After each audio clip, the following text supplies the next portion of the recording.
Halo teman-teman, sudah tak diragukan lagi, parfum dapat meningkatkan kepercayaan diri Anda. Dengan aroma yang tepat dan berkarakter, parfum dapat membuat Anda wangi sepanjang hari. Hingga muncullah seorang dengan ambisi yang besar, yang ingin membuat parfum paling sempurna di dunia, yang wanginya mampu membuat siapapun yang menciumnya merasakan cinta kasih dan kebahagiaan, hingga membuatnya terangsang. Film ini berjudul Parfum, The Story of a Murderer. Agar kalian tidak penasaran, yuk kita simak filmnya.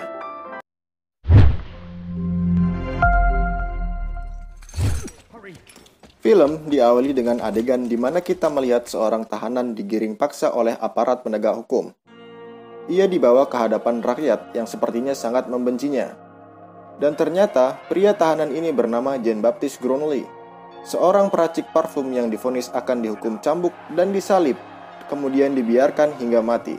Lalu apa yang membuat Jean Baptiste Gronnelly bisa sampai di titik ini? Kita dikembalikan ke tahun 1738, tahun di mana saat Jean dilahirkan. Ia dilahirkan di kota Paris yang pada saat itu masih sangat kumuh dan bau. Tepatnya di pasar ikan. Ia dilahirkan oleh seorang ibu yang tidak mengharapkannya dan membiarkan Jean mati begitu saja di bawah kolong meja agar mati, lalu membuangnya bersama kotoran usus-usus ikan. Seakan Jean memilih takdir lain, ia pun menangis kencang yang membuat masyarakat mengetahui perbuatan ibunya, hingga membuatnya dihukum gantung, dan Jean dikirim ke panti asuhan. Namun, penderitaan Jean masih belum selesai. Di panti asuhan Madam, teman Jean mencoba membunuhnya. Namun tindakannya itu digagalkan oleh Madam. Perlu diketahui, saat Jean dilahirkan, ia diberi anugerah penciuman yang sangat tajam. Beberapa tahun kemudian, Jean bertumbuh besar dan indera penciumannya yang kuat membuat ia merasakan bau segala sesuatu yang ada di dunia. Hingga saatnya panti asuhan tidak mau lagi menampungnya, ia pun dijual untuk dijadikan budak. Suatu hari, ia disuruh mengirim barang ke kota oleh majikannya dan mulai menyadari banyak kehidupan di kota. Dan karena kemampuannya, ia dapat merasakan bau yang belum pernah ia rasakan. Dan tibalah ia di sebuah toko parfum yang membuatnya terpaku dan menikmati aromanya di toko tersebut.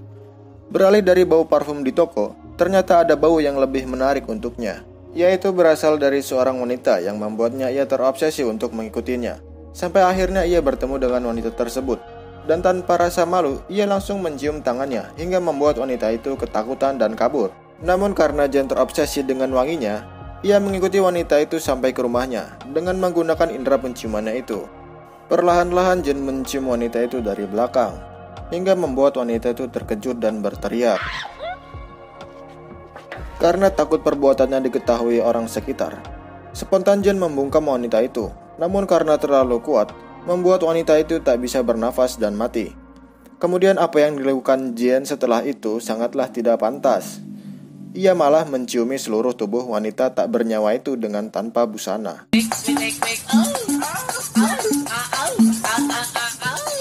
Setelah itu Jean ditemukan majikannya lalu dihukum karena kabur begitu saja saat bekerja. Kemudian harum wanita yang ia temuinya tadi membuatnya tak bisa tidur, hingga ia berpikir bagaimana caranya menangkap bau dan mempertahankannya agar ia dapat menciumnya sepanjang hari. Di samping itu, kita diperkenalkan seorang peracik parfum senior bernama Monsieur Baldini, yang sedang frustasi karena belakangan ini dagangannya kurang laku, karena kalah dengan peracik parfum pendatang baru yang bernama Felicier. Baldini yang penasaran dengan karya Felicier mencoba menganalisa apa komposisi yang ada di dalam parfum Amor and Psyche besutan Felicier yang sedang naik daun itu. Namun sayangnya belum berhasil. Malam pun tiba. Baldini kedatangan tamu yang tidak lain adalah Jean yang sedang mengantarkan kulit pesanannya. Di tempat Baldini, Jean terkejut karena dapat merasakan banyak sekali bau parfum. Setelah berbincang-bincang dan menyinggung Baldini yang belum berhasil mengungkap komposisi dari Amor and Psyche tadi, Jean menawarkan bahwa ia mampu membuat parfum Amor and Psyche. Namun sontak tentu saja Baldini tidak mempercayainya. Karena terus memaksa, akhirnya Baldini mengizinkan dengan penuh kekhawatiran, sebab Jean membuatnya tanpa alat ukur dan terlihat seperti asal-asalan. Kemudian, Baldini merasa sangat takjub dan senang karena ternyata Jean berhasil melakukannya dengan sangat mudah. Kedatangan Jean Baptiste akhirnya membuat toko Baldini menjadi lebih sukses jauh dari sebelumnya. Dan Jane yang masih terbayang-bayang wangi wanita yang pernah ia temui, meminta Baldini untuk mengajarkannya bagaimana cara menyimpan bau. Kemudian mereka mengawalinya dengan membuat minyak bunga mawar menggunakan proses distilasi atau penyulingan. Di dalam proses, Baldini bercerita soal Greece, yaitu kota yang di dalamnya terdapat ahli paracik parfum handal berkumpul. Kemudian tiba saatnya Jane kecewa karena ternyata tidak semua bau dapat disimpan sampai membuatnya jatuh sakit. Karena ambisi, ketika Jane sembuh, ia memutuskan untuk pergi ke kota Greece guna mengembangkan pengetahuannya tentang cara menyimpan bau selain dengan proses distilasi.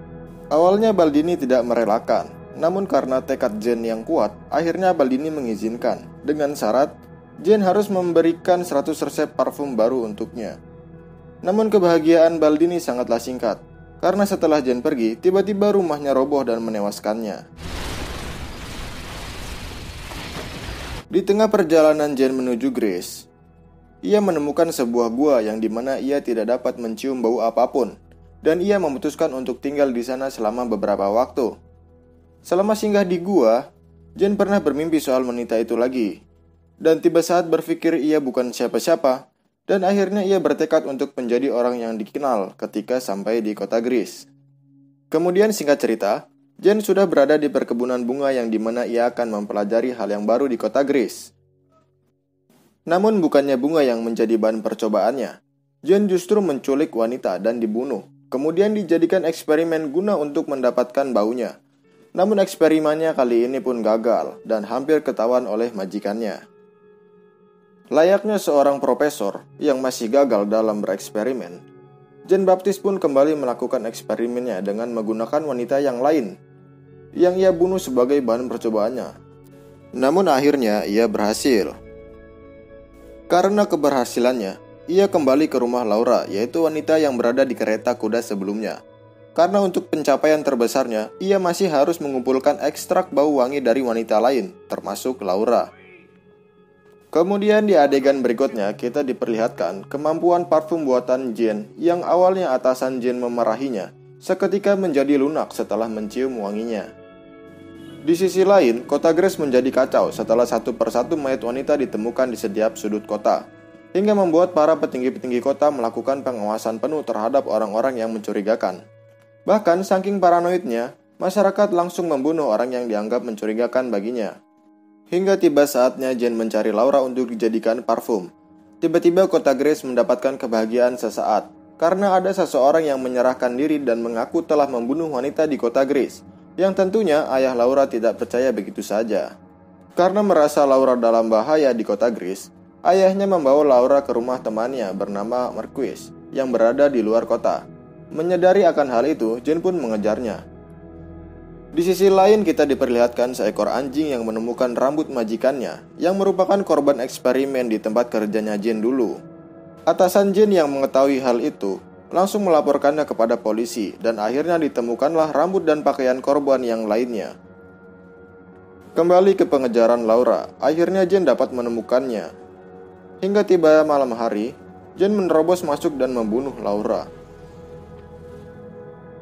Saat terbangun dari tidurnya, ayah Laura memeriksa kamar putrinya, yang ternyata sudah tak bernyawa dan tanpa busana seperti korban-korban yang lainnya.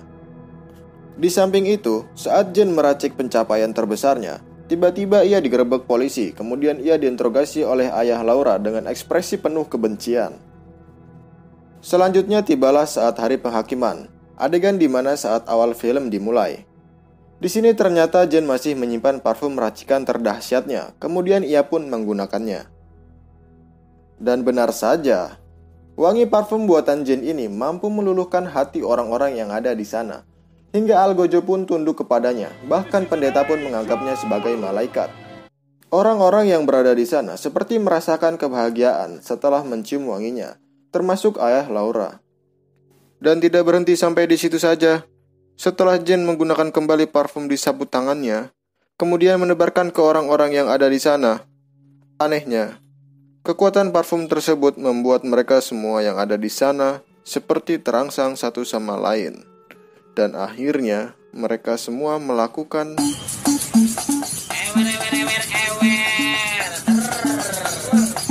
Singkat cerita, saat mereka tersadar, Jane sudah dalam perjalanan menuju ke Paris, dan mereka semua akhirnya lupa kepada Jane.